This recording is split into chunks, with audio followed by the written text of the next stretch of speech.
Welcome. This is Rick Durfee with Durfee Law Group, Estate Planning Law Group, and Probate Law Group. And we're excited today to be talking about family foundations. And I'm Michael Koberlein, also with Durfee Law Group, associate attorney here. We got some good stuff for you today, talking about family foundations and other ways that we can get involved in charitable giving. So, a couple of things. A lot of people don't even know what the heck a family foundation is or how they work or why you would have one. They kind of seem like the province of the ultra rich, unless you're the founder of a multi-billion-dollar software company that you can go create an entity in your own name and give away charitable dollars. They think, oh, that doesn't apply to me. But one of the things that's happened, kind of like 50 years ago, to own a computer, you had to be pretty rich. And today, everybody has computers, and a lot of people have them in their pocket. Similar kind of thing has happened with family foundations and with charitable giving. Things that used to be really priced out of people's reach are now available, and there's some very fun and powerful things that we can do with them. With respect to that, so you have some different vehicles that you can use to hold your charitable funds with. I know that earlier you and I were talking about private foundations and also donor advised funds. Some people refer to them as a DAF. Can you go into a little bit about what a DAF is, what a private foundation is, and who would use these and why? Yes, and let's talk kind of on a fundamental level. If you're going to give something to charity, your favorite church or hospital or school or social cause, you can always just give them something directly. You can write a check and make a gift. And in fact, a lot of charitable organizations, their entire budget is based upon that kind of direct ask. Hey, we're a good cause, give us money. And whatever money they raise in the year, that's what they spend. Well, this whole idea of having a foundation puts an intermediary between that end charitable user and the donor. And that intermediary is a way for the donor to have continued influence over what happens with the charitable gift, even after the charitable gift is made. And historically, it is true, in fact, that to create a quote unquote family foundation, you had to be in the Rockefeller class of wealth, and you're going to go build 1,000 libraries across the country. And the reason for that was to create that kind of a foundation, a private foundation. You have to form an entity. It's typically a corporation, but it can, in some instances, be a trust. Then you get that entity qualified on the federal level as a tax-exempt qualified charity, and you get it qualified on the local level, on the state level, in every state where you want to do your deal as a charity. And the issue with that, one of the big issues, is the entry level is expensive. It takes a lot of money and time and energy and expertise, so it priced people out of the market. The donor advised fund is an idea similar to a bank account. And this is an analogy or a metaphor. If you needed a bank account and you're ultra rich, I guess you can go form a corporation, qualify it as a bank with the feds, qualify it as a bank in your state. And after spending enormous sums of money to do so, you have a bank, and now you can have a bank account and you can write checks. On the other hand, there's a whole bunch of people that have already done that, and there's banks on every corner. Go down to the favorite bank of your choice and walk in the front door and say, I would like to open up an account with you. And assuming you meet all their criteria, you can open up an account at any bank, and you put money in the bank account, and now you have the full resources of the bank to write checks, to use credit cards, to get loans, to make payments, to finance your house or your business or whatever. So in the same way with charitable giving, because creating your own standalone independent foundation is expensive and difficult, about a century ago, frankly, people come up with this really cool idea. And this started on a community level and local little foundations to encourage people to give locally. they would allow people to have a fund that they could brand with their name. And this fund would come under the umbrella of a public charity. And they would say, okay, uh, John and Mary Q donor here, you can call this the John and Mary donor fund. And then you can give money to support whatever causes in our community. And then it's gone through several metamorphoses, and you can find people that'll go through the history. But this kind of, I started working with them, frankly, in the late 80s, early 90s. There were several organizations that offered these kind of accounts, charitable account as a component fund of a bigger charity. And then something interesting happened. Well, even before this interesting thing happened, one of the characteristics of this fund is you can put $100 in, and you get a tax deduction for that $100 gift. It's a completed gift. You've given it to charity. It's not yours anymore. It belongs to charity. But with this account, you can have that fund segregated. Your $100 is segregated from everybody else's $100, and it can be invested, and it can grow and do things. And then you can decide when and where I want to support this charity or that charity, or I want to make a grant out to support some charitable cause. And early on a small scale, various charities would allow the funds to be managed by outside money managers. And that suddenly became attractive to some very big players in the financial market. In fact, in the early 90s, the 800-pound gorilla that decided to get on the elevator with everybody else was Fidelity. And so they started what is still called Fidelity Charitable, and said, okay, we're going to allow people on our platform to create these funds and contribute money to them, get an immediate income tax deduction, and then we'll manage the money, we'll manage the investments, and they can give money out to the charities. And the awesome thing that happened with this is suddenly donor advised funds exploded. They went all over the place, and everybody started to have. Now, Fidelity claims that they came up with the idea of having the institution manage the money, but actually it was not their idea. The people were doing it beforehand, and I was working with organizations before Fidelity came around that were doing that. But now other financial institutions, Schwab and Vanguard and others, have jumped on the bandwagon with that. And frankly, a lot of community foundations offer these donor advised funds. There's a lot of churches, every brand name church, you name the church, you name the religious organization, somewhere there will be an affiliated donor advised fund with them. And even schools and hospitals have jumped on this to have an advised fund.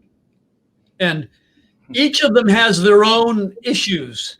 And in fact, for example, if you pick your favorite church and you give to the donor advised fund with that church, that church, rightfully so, is going to have some rules on what you can and can't do with the fund. They're going to say, well, you can support things that are aligned with our religious mission. You can support any one of these things that we're doing. So this mission fund or that service fund or this building fund or whatever the church has going on, you can support the programs of the church. And there will often be limitations on what you can do outside the reach of that church. And so churches or cause-related funds tend to be oriented towards their cause.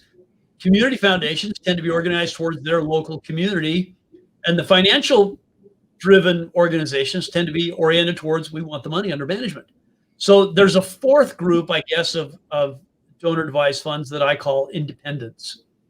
That they're not tied to a particular social cause. They're not tied to a particular social financial platform. They're not tied to any geography. So they can invest anywhere in the world on any lawful platform. They can give charitable grants anywhere in the world to any charitable, qualified charitable activity. And so that they're not hampered in the same way. And among those, we like several, but I will tell you my favorite is Legacy Global Foundation. And you can learn more about them at legacyglobal.org. They are independent and not tied to anything. So the way it operates, you put your $100 in, it can sit there, and then next week, next month, next year, you can say, okay, well, I want to give $10 to this church or that school or hospital. You can have it earning interest, so it brings in an income, and that income interest can go out. This can be all used up in immediate grants, or it can be operated like an endowment. And usually the cost of setting these up is fairly nominal. Different platforms have different thresholds. The financial platform wants you to have so much on deposit before they'll do it. And even frankly, a lot of the churches and community foundations want you to have a minimum amount to deposit. It's another thing I like about Legacy. They'll let you set one up empty. It can be a dry fund. It doesn't have anything today, and it's not going to have anything until somebody dies or your trust is administered or something like that. So you've talked a lot about donor advised funds and lots of the flexibility. And as I understand what you're saying, if you go with one of these donor advised funds that's affiliated with a religious organization or with a financial institution or affiliated with some type of institution, that they're always going to have some kind of a requirement, generally speaking, that will come back to them somehow. Whereas with an independent DAF or donor advised fund, they're not going to have any purse strings attached, and you can kind of do what you want to do within the same types of rules that are prescribed by donor advised funds. Yes. And so there's obviously some laws and some regulations that govern what happens with donor advised funds, and we have to follow those.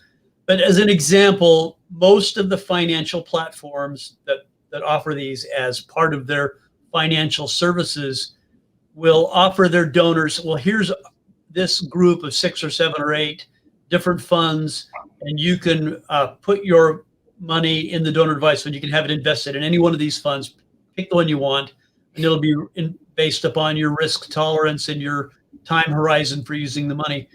But if you want to have it independently managed by your outside advisor, historically they've said, yeah, no way.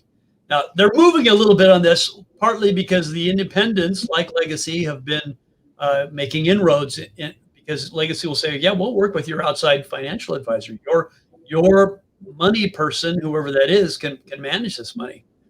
So, and you don't have to be on this one platform. You can be on any platform. Right. So we talked a little bit about the donor advised fund being the fastest growing tool, for lack of a better term, of where you can put your funds for charitable giving, but private foundations being the largest in terms of the amount of assets that are being held by charitable funds. Do you see that changing over time to where there's so many DAFs that they outnumber the amount of private foundations that are being held? And if that, regardless of what happens there, if you're a person who wants either a DAF or a private foundation, what are the things that you would consider as to, a DAF is a better fit as opposed to a private foundation is a better fit, or vice versa? Right.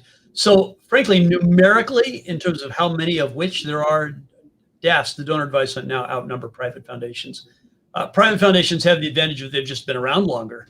So they got a head start, and more people set them up, and they were often funded with large amounts of money. But the donor advised fund, instead of having to wait for your lawyer and your CPA to do a whole bunch of expensive work to create the foundation, you can create the donor advised fund in a matter of minutes, often by filling out an online form and click, click, click, and send them $100, and you got one. So they're very fast to set up. Some other issues that make the donor advised fund really, really popular, and I'll mention a few. Ease of setup is one. Another one, frankly, is the cost of administration. With a private foundation, you have to do your own tax returns, you have to do your own accounting, you have to do your own compliance with the IRS, and and you have a number of constraints placed upon you. Private foundations are compelled to give away 5% of their assets every year, and there's some qualifications and ways that that's managed. But bottom line is the statutory purpose for those is to give away their money over a period of time and then be gone.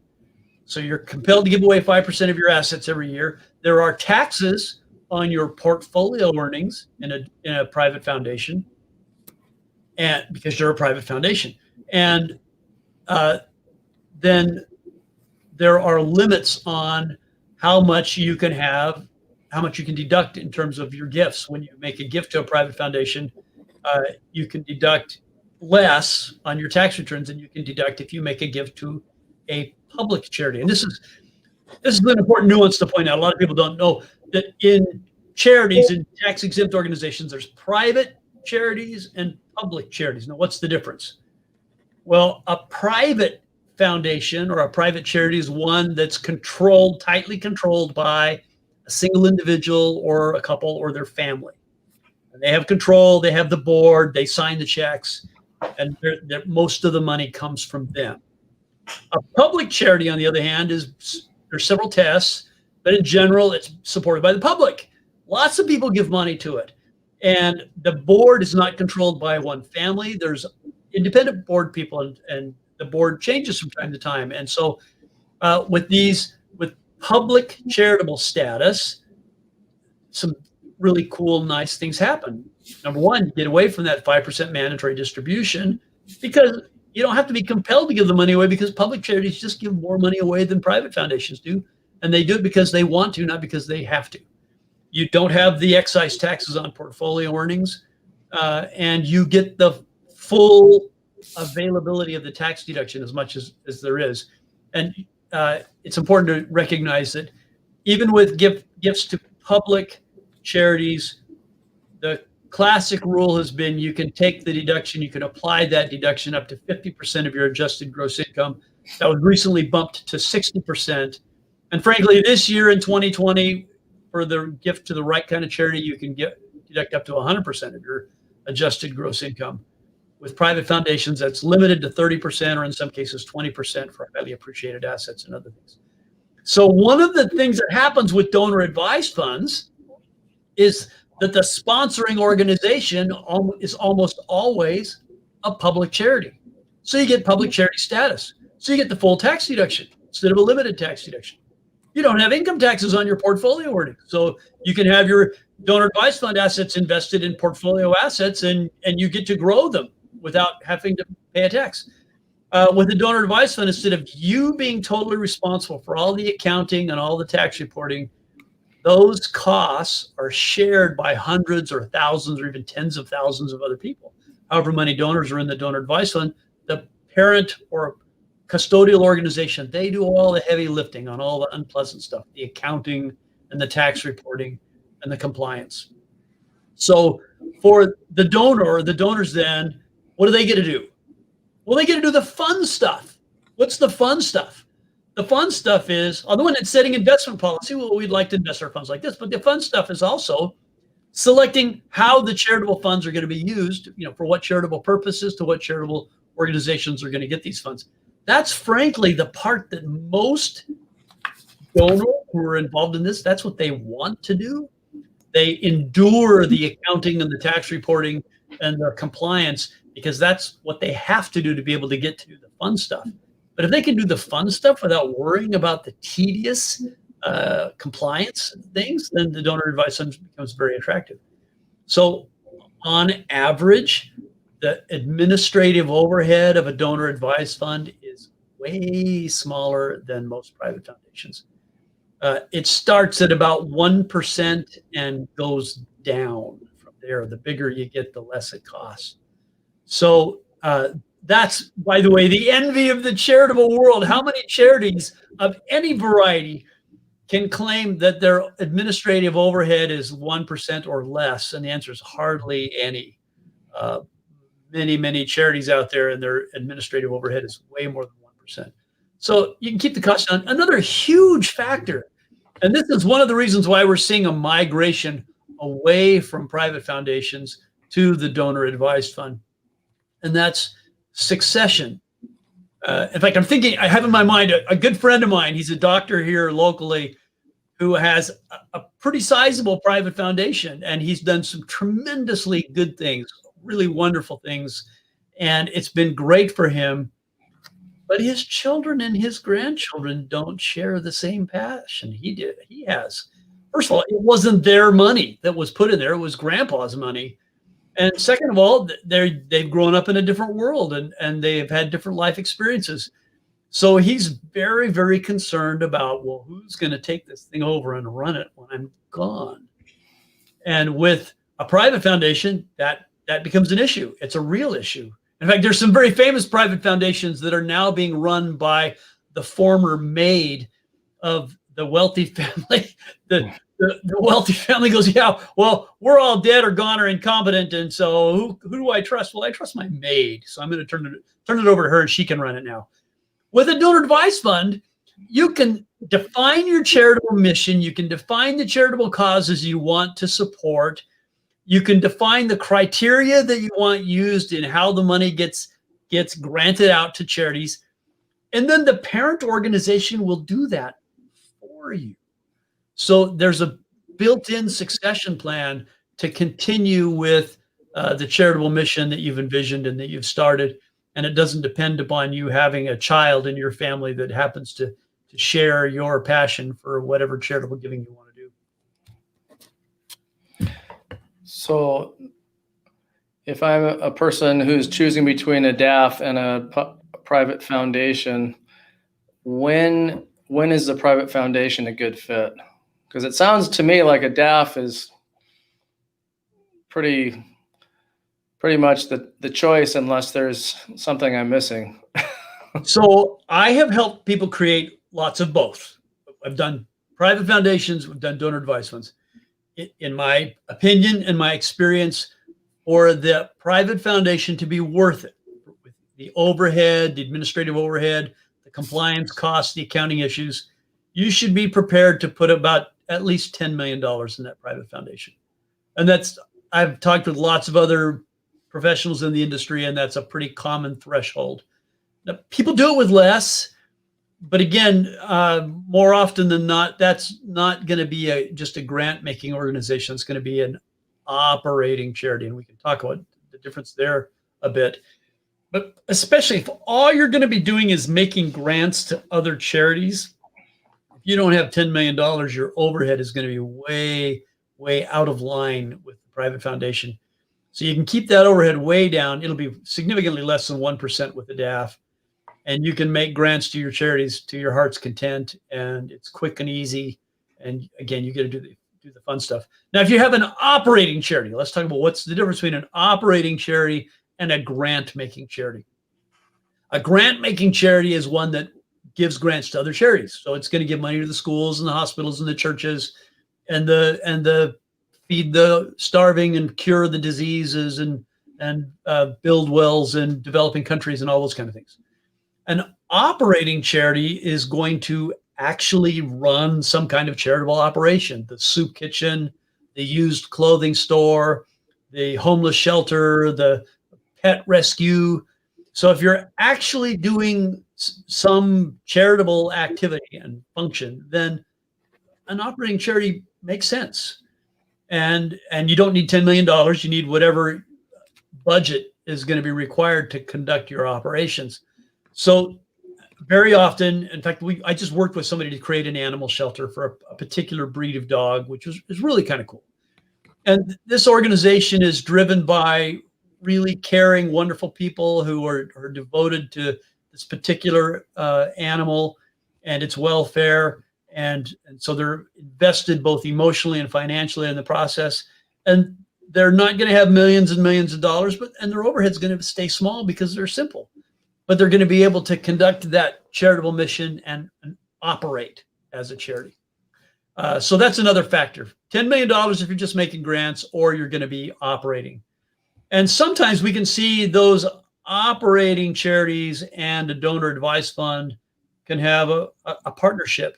And sometimes the operating charity, and this is one thing I try to get people to understand, if possible, in my opinion, your better off if you can qualify that operating charity as a public charity instead of a private foundation.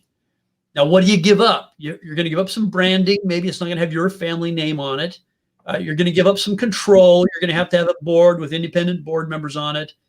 And you're not just going to be able to put your deadbeat spendthrift child on the payroll, pay them to do nothing to run the charity.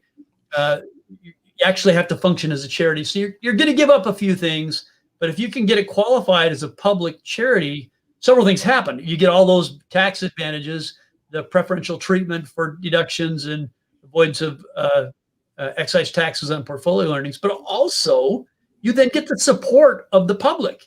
You get other people that say, hey, that's a good cause. I like that one. I want to pitch in. Can I give to your cause? So getting that public status, although some people are spooked by it, I think it's actually a good thing. So let's talk about how these things work. How do you set them up? To create a donor advised fund, as we mentioned, is pretty straightforward. It's kind of like opening up a bank account. Usually it's a short application, a couple of pages, sometimes even one page. Typically, you're going to name the foundation.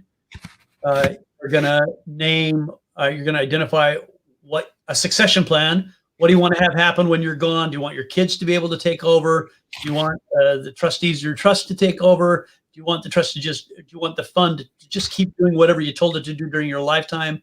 Typically, you're going to identify your charitable mission or your charitable wishes. You can name what's going to happen or what charities you want to support. And let me use this as an example in estate planning, because we often have people come. In fact, I'm dealing with a case right now that the people had named several charities in their trust. These are the charities we want to support. And time passed, and their family changed, and their finances changed, and those charities changed. And they've decided, you know what? That list of charities isn't our list anymore. We want to do new charities. Well, now that list of charities is on page 17 or whatever in the middle of a big, long trust. So to change the list of charities, we're amending the trust. And so they have to spend legal fees, and there's other changes they're going to do. So it turned into a fairly complex and expensive process. On the other hand, if they had simply said, we're going to form a donor advised fund, and we're going to designate our donor advised fund as the recipient of all of our charitable gifts. So whatever we're giving to charity, we're giving $10,000 to charity, we're giving $10 million to charity, we're giving 10% of our estate to charity, whatever it is that we're giving this property or that business or this thing to charity, whatever it is that they're going to give to charity, it all goes to the donor advised fund. And then at the donor advised fund level, without incurring any legal fees, without having to amend their will or their trust, without having to change any of the governing documents, they can go to the donor advised fund and say, you know what? That list of 3 charities that we had before, that's not our list anymore. We want to add 2 more. We want to take this one off. We want to fine tune it. We want to adjust the percentages. They can do all that quickly and easily, often just online, in a few seconds of click, click, click. And so it gives the donor more direct ability to make their choices of what they want to support, and do so in a manner that doesn't have to go spend a bunch of legal fees to make it happen.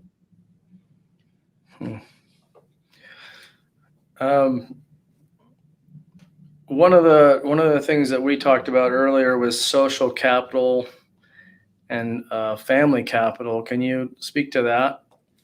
Yeah. So this kind of links into why people create foundations like this, and there's several motivations. The first and the best, the one that I like the most, is that people are just generous and good and kind. They say, wow, life's been good to me. I've prospered and thrived. I want to give back to my world and my community, and I want to make things better for other people. So I'm going to give money to charity. So let's set up a foundation and use that as a device to bless and help other people. So then I call it the intentional or the deliberate philanthropist. Then there's the reluctant or the accidental philanthropist. And this is how this happens. particularly in estates where people have been building and growing wealth. They have business interests, they have properties. One day they are confronted with an ugly reality. They own something, and it could be a variety of things, and it's not really theirs. They have temporary custody of it, but they're going to lose custody of it. And probably when they die, it's going to leave the family. Your kids aren't going to get it. And it's going to go one of two places. Yeah, this is your choice. You can either let the politicians have it, and they're going to take it through taxation, or you can give it to charity. That's it. And sometimes this doesn't happen at death. Sometimes this happens on a transition event, like selling a highly appreciated asset. And you come to realize, whoa, I didn't know I was giving a big chunk of that to the tax man. Well, the politicians want their piece. And the piece they want, what's your guess? Are taxes going up or down? Is the piece that politicians want getting bigger, or are they saying, let's shrink it? Which politicians are winning the day in the political battle? And my read is the politicians that want to tax more seem to be winning the day. So odds are a bigger chunk of what you have is at some point going to go to charity or going to go to taxes, unless you give it to charity. So very often in large estates, people will designate whatever part of their estate is going to be lost to taxes anyway, goes to their family foundation. So this is where the idea of social capital comes from. Family capital is the capital that the family gets. They get these investment accounts and these investment properties and the business assets and the homes and the cars or whatever. That's going to be for the family, and the family can use those and can take income from them and can enjoy them for their own benefit. The social capital is money that the family doesn't get. It's going to go to somebody else. And the question is, who's going to decide who the somebody else is? Do you want to let the politicians make that decision? And they're happy to do so, but quite eager to do so. And that's what happens when you pay the taxes. They take the money. Now it's not yours anymore. It belongs to whatever taxing authority happened to collect that particular tax. And then the politicians choose how to spend the money. Well, if it goes to your family foundation, who gets to make that choice? You do. You do. That's kind of cool. So you can say, well, yeah, the politicians might have their agenda of what they want to support, but this is my agenda. I want to support whatever's important to you. Your church, your community, the schools in your neighborhood, the hungry people on your streets, the place where your family came from, the people in the developing country that you speak their language, whatever it is, you can pick your social causes and you can support those things. So this is kind of that, who do you want to be making the choices, you or someone else? Who do you trust to make good choices, you or the politicians? And regardless of what your political affiliation is, people of any political affiliation, I trust people to make good decisions with their own money more than someone else. So that the family foundation becomes a very attractive vehicle in that estate planning. So a family, for example, this doesn't have to be a super wealthy family. Let's pick a modest amount. And today, believe it or not, to have $1 million is pretty modest. You can have $1 million and be broke. If you've worked for 30 years and paid off your house and you own a car and have a little bit of money in your retirement accounts and you've got a few savings here and there and you've got some furniture in your house, you can have $1 million. And if you lost your job or had a medical crisis, you could lose it all in a heartbeat. So let's just say you have $1 million. Now let's just say that you're generous and you want to tithe, and you want to tithe when you die. So when you die, you say, okay, of my $1 million, 10% is going to go to my family foundation to support social causes, my charities and the things I believe in. And the other 90%, 900 grand, that's going to go to my kids, my grandkids, and they can do their thing with it. So now your family has this $100,000 in the family foundation, and that's a resource. It's social capital. They can't buy a boat or take a vacation with it. They can't put their kids on the payroll with it. They don't get to use it as a down payment on their house, none of that. But they can say, well, there are social causes in our neighborhood, in our community that need help. Here's the local school. The marching band needs tubas. Or here's a local homeless shelter, and the people there, I can see them and I want to help them. Or the church or the hospital that they support, whatever, they can support their charitable causes, and they can use that $100,000 as an endowment. So it's invested. By the way, they can use their money manager to manage that money, and they can draw the income off of that, and every year give out grants to support those causes that they like. So that's kind of the family capital versus social capital issue. And I want to give you an example. Some years ago, I was at a seminar with, the room had a couple of hundred lawyers and CPAs in it, and they had a famous economist. I wish I could remember his name, but I can't. And someone asked this economist at the end of his presentation in the Q&A part, what's your opinion about the national debt? Are you concerned about that? It's kind of a policy question. And to the surprise of the audience, this economist said, oh, I'm not concerned about that at all. That's a complete fiction. It's totally an illusion. Now, you can agree or disagree with what this guy said, but I'm just going to report to you what he said. This, of course, drew some shock, some gasps from the audience of lawyers and CPAs. What do you mean the national debt is not a fiction? It's pretty real. We really owe that money. He goes, no.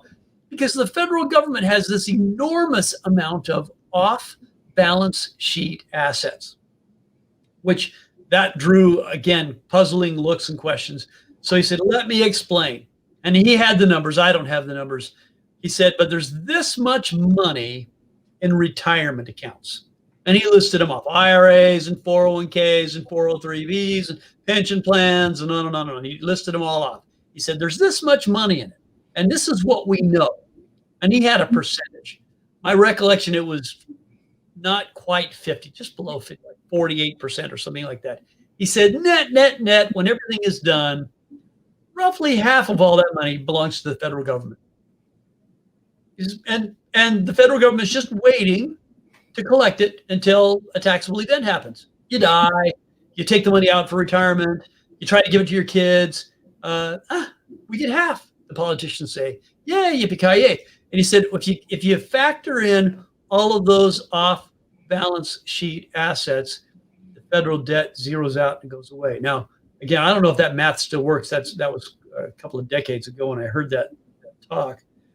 He also made another interesting point, though. He said, one of the best things about this structure, he says it's very clever.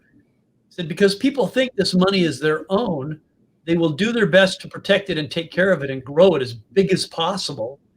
So the government doesn't have to worry about that. They know, oh, these people with these retirement accounts, they're doing their best to make that retirement account as big as possible. And that's fabulous because we're going to get our share when they try to take the money out of the retirement account. So what we encounter today, this is actually a surprisingly common situation. It always surprises me, at least every time I hear about it or see it. We see a lot of people with overfunded retirement accounts. And what does that mean? What's an overfunded retirement account? Retirement accounts, all the statutory retirement accounts that you read about or hear about or that you have, they have a legislative, a statutory purpose. And that purpose is to pay for what? Your retirement. That's their purpose. And as it turns out, the statutory purpose is the most tax efficient use of those retirement accounts. And in fact, if you try to employ those retirement accounts for some use other than their statutory purpose, they become very tax inefficient. So we have people with IRAs, for example, with lots of money in them, more money than they will ever possibly need in their retirement. And in fact, they're angry. I have people say, I'm so mad. I had a birthday and now they're requiring me to take distributions out of my IRA and I don't want to take them. I'll say, why don't you want to take it? They say 2 reasons. Number 1, I don't need the money. Number 2, I have to pay taxes on it. And number 3, that's my kids' money. Now, number 1 is true. You don't need it. They don't need it because they have other sources of income or their house is paid for and they're not spending that much. Number 2, Yeah, you have to pay taxes on it. But the three, it's my kids' money. That is a delusion. Once again, that money belongs half to the government. So what can you do? By the way, those retirement accounts are a great vehicle to make gifts to charity. There's some limitations on what you can do with donor advised funds while you're alive, but often people that have those bloated, overfunded retirement accounts, we can do some very fun estate planning. We can create some tax-free alternatives that will create an equivalent amount of tax-free cash for the children. We can keep enough money to completely pay for the retirement. No matter what, they'll have enough money. And everything that would be lost to taxes when they die, that can go where? The family foundation. So now what is the family done? And by the way, that can go, how would you like to be able to get money out of your IRA with zero taxes? Zero taxes, no income tax, no estate tax. Well, if it comes out, goes to your family foundation when you die, that comes out and there's zero taxes, no income tax, no estate tax. So a lot of times people that have wealthy physicians or entrepreneurs or others that have accumulated large amounts of money in their retirement accounts will employ them in that manner. And we get a win across the board. Kids get tax-free money because of the planning we've done. Mommy and daddy have the retirement paid for, and the money that was going to go to the politicians now stays within the influence of the family. The family can use that as social capital to support charitable causes and social things that the family believes in, instead of turning that control over to the politicians. You mentioned why it is that we set up donor advised funds, or why it is that we do private family foundations, and we talked about social capital and family capital and charitable intent, tax incentives. One of the things that I read about recently, and I don't know how common it is, but we see it with people like Rockefeller and Kellogg and Ford. They still have these foundations that are around, and they've been gone for several years. But there's this idea of a psychological motivation to set up a family foundation. And the author that I was reading referred to it as terror management theory.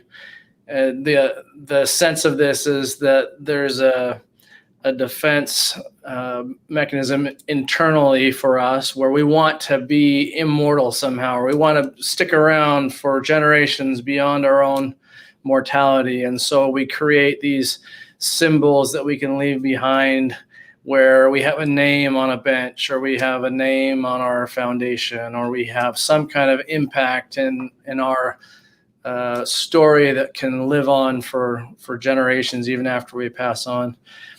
Curious to know if that's something that you've seen or people have mentioned to you in your practice as another reason as to why they would want to do this kind of planning. Yeah, it is. It's interesting. There's some warring, conflicting concerns, and I find this very fascinating. On the one hand, there are some people, you bet, they want to see their name on the building or on the bench. That's very important to them. They'll name the foundation after themselves, and they're very motivated by that. They want to be invited to the shindig where the muckety mucks all get together and get pitched for give money to this cause or that cause, and that's a social thing. They get a lot of accolades from peers and others.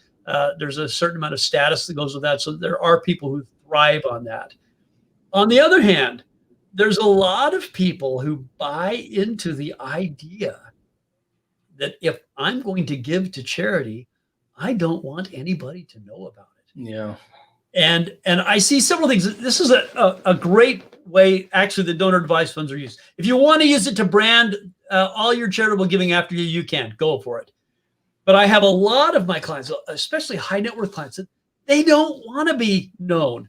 So I'll give you an example. I had a client who sold a big business, made a lot of money, wanted to tithe to a church. And so he structured it so a big chunk of the sale went through his donor advised fund and ultimately went to his church.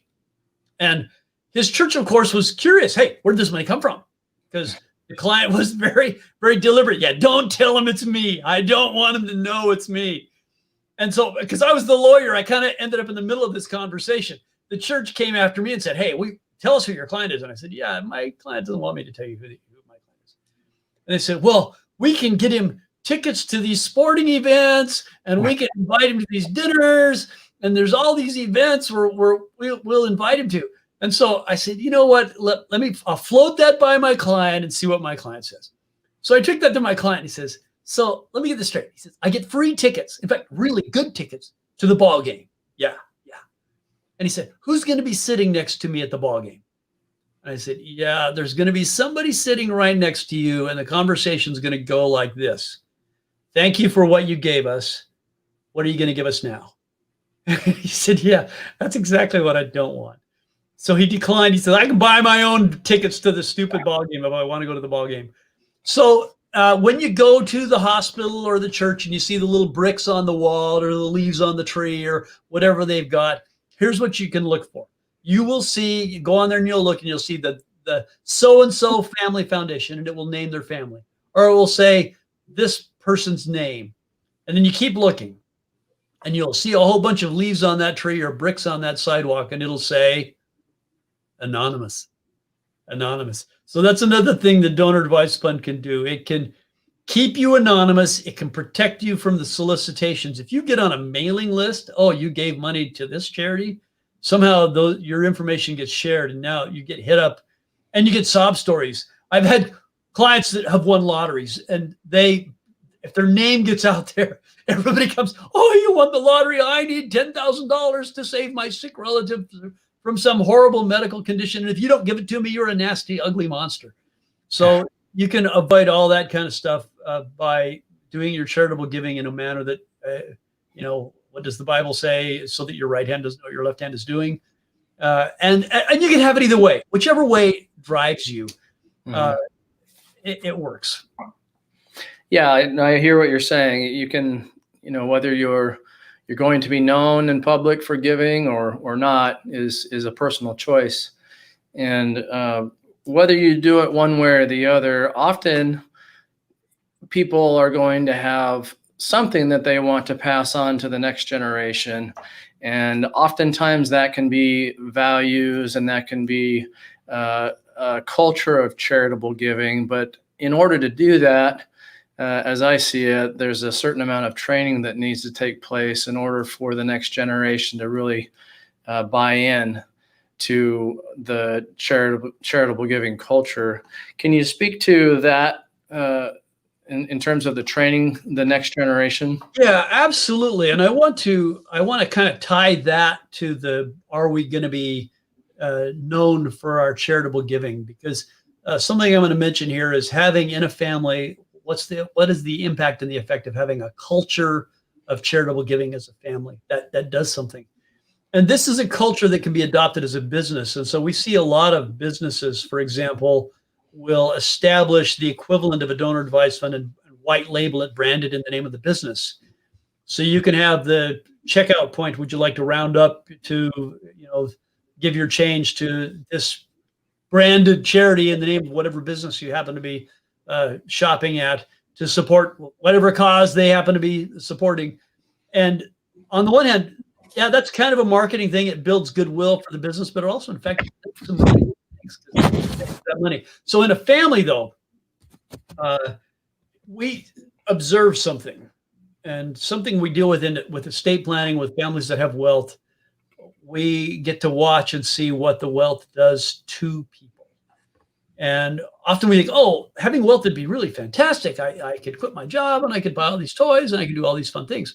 Well, sometimes wealth can be, it's like running water. It can water your garden or it can wash it away.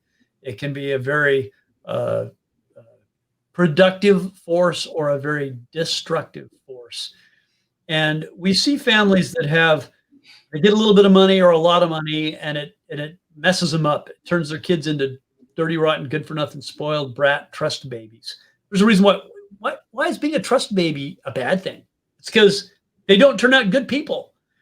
On the other hand, we see families that have wealth, sometimes enormous amounts of wealth, that consistently turn out highly productive, powerful, effective people. They make great neighbors, wonderful members of our community. We hope that our children find and marry somebody like that. So what's the difference? Why do some families have really good experience with money and others have a really bad experience with money? And we certainly don't know all the answers, but we've observed some things. And here's one thing I've observed professionally over the years and working with a lot of families. Every single family, without question, in my personal experience, that has a happy, positive, healthy relationship with wealth has a culture of charitable giving in the family. They give to charity as a family. They donate their time and give money and time and resources to charity, and not just singly, but they do it as a family together. So I want to tell a story, and this is really a true story, although it's an amalgamation of more than one individual, and the details and the facts are changed to protect the privacy of my client. So I was invited to a family meeting with a client with a significant estate some time ago. And at this family meeting, a 10-year-old girl was giving a presentation to grandma and grandpa and the aunts and uncles about my charity. And she had one of those trifold science fair project cardboard things that had pictures of her charity and all the good things that her charity was doing. And she was pitching the family to approve a grant to her charity. And this was happening because in her family, they had some social capital. They had a foundation. It had money in it, money that was going to get taken away taxes, but they'd captured those tax dollars and had them in the family. And now they're, okay, we're going to do some good with this stuff. And part of what they did is they gave family members a budget and said, you can give away X, come to the family and let's approve that. So a 10-year-old girl was pitching the family to approve the charity that she had picked. And they interrogated her. They asked her lots of questions. Well, what about this? What about that? How's it going to work? What are they going to do with the money? How are you going to know if they succeeded? How are you going to know if it did any good? What impact is this going to have on the world? And she was ready. She had answers for all those questions. Then the adults spoke for a few minutes, and then grandma came and said, okay, sweetie, we're going to approve your grant to your charity. And then grandma said something that at the time I'd never heard this. I've heard it many times since, but at the time it really blew me away. She said, we want you to know that in our family, we don't send the check, we deliver the check. She said, we're going to approve this grant to your charity on the condition that you volunteer in the charity and you work in the charity as a volunteer for the coming year. She did. Now a year passes, and this now 11-year-old girl is presenting again to the family with her same trifold presentation on a cardboard back, but now it's the after pictures. And she had pictures of all the things that the charity had done with her gift and with her volunteer time and the good that had happened. And that had a profound effect on that girl. It actually had a profound effect on me as a human being. So I want you to know the reality now. This young woman is now in her mid-30s, is a mom. She drives a 7-year-old car. She lives in a modest home in a modest neighborhood. And you would have no clue that she sits on an empire worth hundreds of millions of dollars.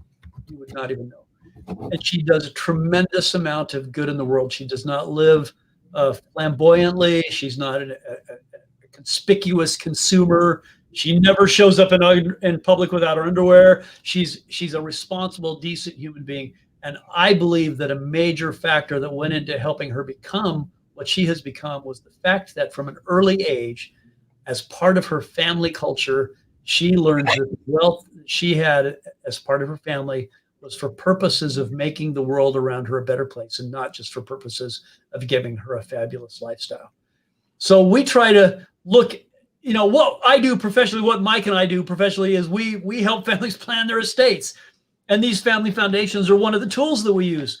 And so a huge factor is, how are we going to use this foundation, or can we use this foundation even, to train, prepare, help the next generation gain the skills that they need. So, and I'll give you another example. I actually have had clients to say, okay, here's the family foundation, and here's this fund within our family foundation. We're gonna give you X number of dollars, and you work with the financial advisors. You define an investment policy. You help decide what to invest in and what not to invest in, and when to buy and when to sell and all that kind of stuff.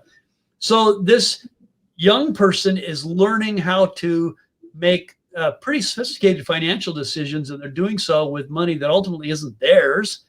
So they can grow it, and then when they get to give it away to charity, they get that satisfaction. I've seen, by the way, the reluctant philanthropist, like the person who comes to giving to charity not because they want to. No, I hate that. I don't want to do that. The only reason I'm doing that is because I'd rather give it to charity than give it to the politicians. I've seen those people, by the way, after the first time that they see what happens when their charitable gift makes a difference in someone's life, or in the health of an honorable and good organization that's out there making the world a better place. It has a profound impact on people. Now, I want to mention a couple of things that can also be done with these as we're kind of approaching the end of our time here.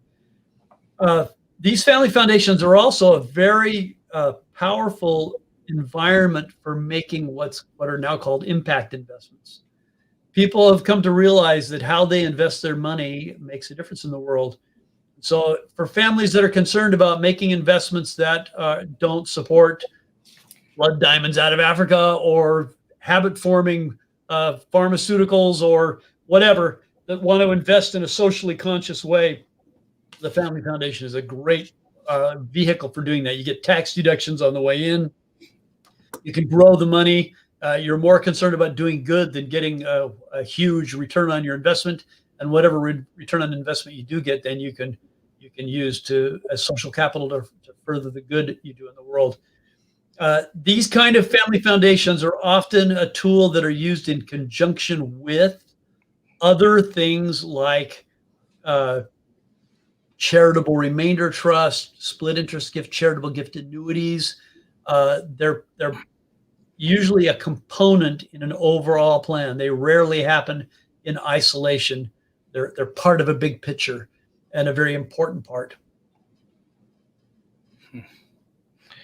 So we've talked a lot about the impact that charitable giving has on the family. And by the way, I've heard that story before, and I really, that just hearing the story impacts me in terms of what I want to do in my own family with respect to creating a culture of charitable giving and how that can impact generations. So I appreciate that story. I'm sure whoever hears it appreciates that, because it's a great story and a true story. In addition to how charitable giving can impact our families, you mentioned a little bit about CRTs and split interest gifts. Are there other financial services and products that would be impacted by the things that we've talked about? Yeah, I want to give a pitch out there to the financial advisors, the money managers, and point out something that maybe they don't realize, or if they do realize, they feel powerless to do anything about. And I've actually had this scenario that I'm about to describe happen many, many times. The financial advisor realizes, wow, I have this client with significant resources. They have no children, or they're estranged from their children. They're not going to leave money to children in any event. And they're going to give their money to charity. And they're very generous, good people. But when they die, and when that gift goes to charity, I'm going to lose this account. It's going to be gone. I don't get to manage that money anymore. And on the one hand, I'm thankful that I got to manage it while I did, and I'm grateful that my client's being generous and good. But that kind of stinks that I had this nice account and now I don't. Well, if we can do this planning in advance while the client is still alive, obviously, and instead of giving the funds directly to the charity, set it up in a family foundation, which will function like an endowment. So the funds are invested, and the financial advisor gets to manage those investments and keep doing so even after the client dies. And then income is drawn from those income. That income then is made as grants out to the charities. So the charities, the end user charities, still get the money. Sometimes end user charities have been hostile to donor advised funds because they see them as competitors. Oh, if you got the money, we didn't get the money. Well, cool your jets and be patient and be nice and polite. Because if you're nice and polite, the person who would have given you the money all up front will give you the money eventually over time. So be nice. So the donor sets up this endowment fund. The financial advisor continues to manage it after the donor's passed away, and the end user charities get gifts of income over time. Now, here's something to consider, because I've seen this. If you give a gift to charity once, they're going to say thank you. What are they going to say next year? They're going to say, who are you? And what have you given me lately? You set up an endowment where every year, in your name, if that's what you want, or anonymously, if that's what you want, every year, in memory of, they get another gift, another gift, another gift. They will be thankful every year. Also, you can hold them accountable for what they're doing. And I have to tell this story. This is a powerful story. So some years ago, I had a client pass away. She left a sizable amount of money in a donor advised fund to support a particular social cause. And I'm just going to try and keep this as neutral as I can, because I think I would have listeners on multiple sides of this issue. So the money was going to support a particular social cause. After she died, the specific organization that she was supporting was taken over by a for-profit enterprise. And the for-profit enterprise introduced practices which were exactly the opposite of what this woman wanted to support. And her children, who, by the way, had advisory rights for this fund, were horrified. They said, if mom knew that her charitable money was doing exactly the opposite of what she wanted to do, she would be doing backflips in her grave. This is terrible. What can we do? And the custodial organization with the donor advice fund said, well, you have advisory rights. Advise us.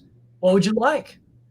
So the children were able to go find another organization that was in keeping with their family's charitable and personal values, and say, well, we would like the funds, instead of going to that organization that's no longer doing what we agree with, we would instead like it to go over to this organization that's doing things that we agree with. And that's what happened. So this creates a vehicle by which you can hold the charities that you support accountable to their original mission. Charities encounter, by the way, something called mission drift. And in fact, if you read Gandhi's autobiography, which is a book I love, I've read several times, he talks in there about the dangers of endowed charitable causes, because they get taken over by people who are hostile to the particular cause. And he used some examples in India of charities that were set up to support one group of people, and then were taken over by the enemies of that group of people and were used to kill that group of people. And I've had similar stories of people in other places, even in the US. This charity was set up to support this particular cause, and it's been taken over by the enemies of that cause and is now used to destroy that cause. So the donor advised fund, again, can be used as a vehicle that the family can hold charities accountable to their particular mission. And by the way, if you're an advisor out there and you think, well, I might have clients that might benefit by this, I encourage you, or if you're a donor, either way, I encourage you to get in contact with Legacy Global Foundation, legacyglobal.org.